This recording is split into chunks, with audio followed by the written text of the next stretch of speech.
Oi, gente, eu sou a doutora Maria Fernanda, falo com vocês sobre acupuntura médica e dor e juntos estamos fazendo a leitura desse livro do Dr. Mário Sérgio Rossi. Vamos para mais um trechinho. O trecho que a gente vai ler agora fala sobre as metodologias diagnósticas. A compreensão da intrínseca relação entre Qi, desequilíbrios yin e yang, 5 elementos, sistema de órgãos e vísceras, Zhang Fu e meridianos permite a aplicação de um raciocínio diagnóstico eficaz dentro da MTC.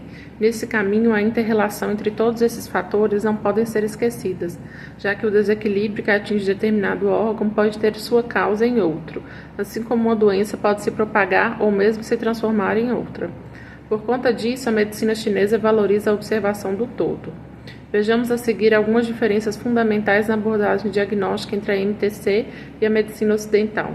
No mundo ocidental, a metodologia médica contemporânea correlaciona os sintomas de uma doença à sua causa etiológica para instituir uma terapêutica que atue na cura desse fator causal e, consequentemente, no alívio dos sintomas. Como os sinais e sintomas são comuns a muitas doenças, o médico busca o diagnóstico preciso da causa etiológica da patologia por meio de diferentes métodos propedêuticos, como anamnese, exames clínicos e subsidiários, de laboratório ou de imagem. Por exemplo, uma dor irradiada e queimação para o braço esquerdo, que piora com a prática de atividade física, pode ser um sintoma comum a causas etiológicas distintas, como obstrução coronariana, hérnia de disco cervical e inflamação muscular, entre outras. Somente após o estabelecimento de um diagnóstico com precisão, ou seja, esclarecendo a causa principal daqueles sintomas, o médico analisa e propõe as condutas e opções terapêuticas. Outra característica da medicina no Ocidente é a classificação das doenças de acordo com o sistema corporal afetado e sua causa etiológica. Assim, uma patologia do coração, cuja causa é a obstrução do fluxo sanguíneo das artérias coronárias por uma placa de gordura calcificada, é denominada coronariopatia obstrutiva, que gerará um quadro clínico com sinais e sintomas típicos e cursará, na maioria dos casos, em um desenvolvimento esperado que chamamos de história natural da doença. Já no lado oriental, isso é muito diferente. O raciocínio clínico está ancorado em variáveis distintas daquelas aqui explanadas sobre a medicina ocidental. Verifica-se por meio da anamnese e do exame físico se o paciente apresenta sintomas sugestivos de desequilíbrio dos princípios yin e yang. A partir daí, consideram-se esse desequilíbrio em relação aos 5 elementos e seus órgãos Zhang Fu correspondentes. A desarmonia em um órgão repercute em outros, em uma cadeia de múltiplas influências que seguem os padrões de interrelacionamento dos 5 elementos. Nessa sistemática, analisa-se concomitantemente quantidade e qualidade do Qi. Como os meridianos transportam o fluxo de Qi, pode haver bloqueios em sua distribuição, levando, como vimos, a sua deficiência em certas partes do corpo e o seu excesso em outras. Esse padrão de desarmonia configura uma síndrome com sinais e sintomas. Na MTC, a diferenciação das síndromes é feita por meio de 4 métodos diagnósticos.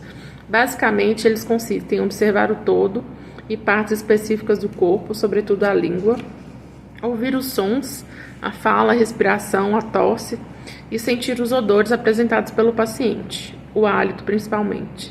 Interrogar queixas, sintomas e evolução da doença, história pregressa, hábitos de vida e alimentação, sono, examinar o físico por meio da palpação e o pulso arterial. O exame do pulso é um importante diferencial nesse processo. No Ocidente, ele fornece basicamente o ritmo da contração do coração. No Oriente, é protagonista na propedêutica médica, uma espécie de contador de histórias que revela a expressão do Qi, do sangue e do sistema Zhang Fu. Sua palpação é feita na artéria radial, na região do punho, em 3 posições e 3 profundidades do antebraço direito e esquerdo, juntos e separadamente. Cada ponto corresponde a um sistema específico do organismo.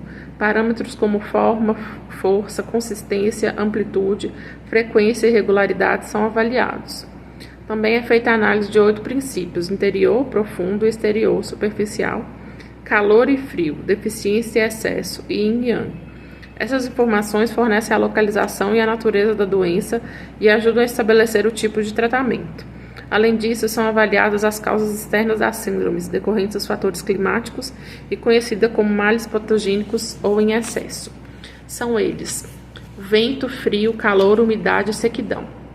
Esses termos são metáforas comuns à vida agrária na China antiga e expressam os processos dinâmicos que influem no organismo humano. Em uma síndrome de vento frio, por exemplo, os sintomas aparecem subitamente devido à ação do vento, que afeta a parte superior do corpo, enquanto o frio ataca os pulmões e o exterior do organismo e promove a contração dos músculos, causando rigidez e dor. Nesse caso, os sintomas são calafrios, diminuição da sudorese, dores na base do crânio, na parte superior do corpo, tensão nos ombros e no pescoço e secreção nasal. O princípio terapêutico é repelir o vento e dispersar o frio, com ervas diaforéticas, indutoras de suor quentes, acupuntura e moxa-bustão. O aspecto emocional do processo da doença é valorizado na consulta oriental. De acordo com a MTC, sentimentos e emoções, quando excessivos ou reprimidos, estão relacionados cronicamente às alterações do equilíbrio orgânico: raiva, alegria excessiva, ansiedade, preocupação, tristeza, medo.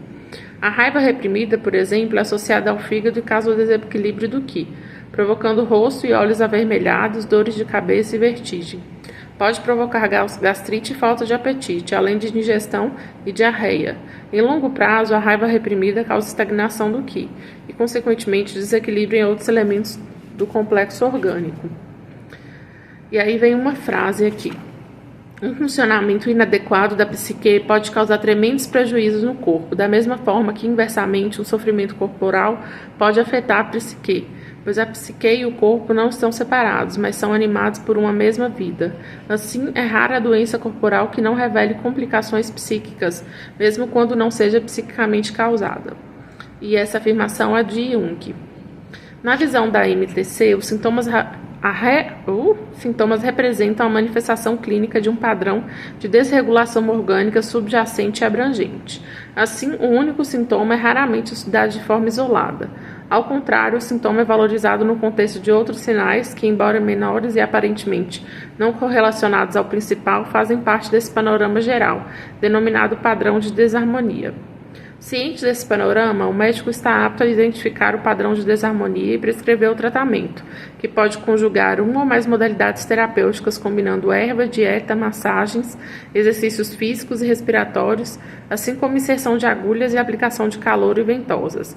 Vale lembrar que tais recursos também são usados em caráter preventivo. Em todos os casos, o princípio é o mesmo: deixar fluir a energia. Também se usam informações dos sintomas em conjunção a outras observações clínicas, como língua, pulso e, no caso da tradição japonesa, a palpação do abdômen, que se chama hara. O médico procura ainda áreas reflexas no corpo, sobretudo na região abdominal. Isso tudo em busca de dados para identificar ou provável padrão de desarmonia ou desregulação e, se for o caso, tratá-lo. Por hoje é só. Na próxima parte a gente vai falar sobre abordagem sutil e individualização do tratamento.